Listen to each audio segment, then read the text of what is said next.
rambut aku pun dah panjang. Bagi Babu lah nak potong rambut.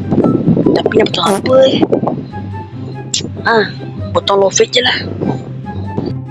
Barbershop Amban Tukang Asli Ngawi. Agak pelik juga nama barber ni. Dijamin handsome. Wow, dijamin handsome.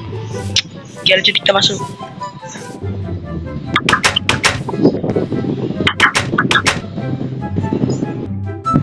Dek, nak potong macam mana ni?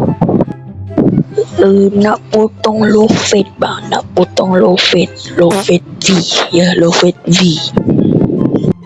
Oh, nak potong low fade. Sekejap, abang tengok dulu. Okey, dari kepala abang tengok dah cut. Okey, boleh. Okey, boleh buat. Okey, dah siap. Saatnya bayar.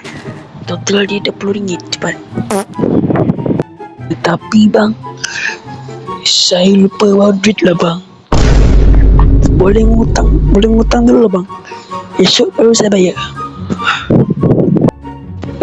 Tak boleh ni.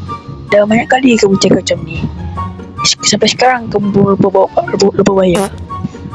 Dimulai dari sekarang kamu tak boleh ngutang, tak boleh ngoceh. Bayar sekarang sebelum kalian lempang. Okey, cepat. Bayar. Cepat bayar.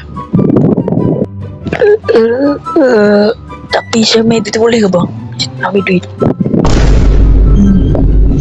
Kalau kamu keluar, saya kira kamu akan lari macam mil lepas. Jadi sekarang saya takkan percaya lagi cakap kau ni. Jadi sekarang bayar. Kau nak dari mana pun tak boleh. Bayar cepat. Bayar. Kalau tak bayar, balik ke putus.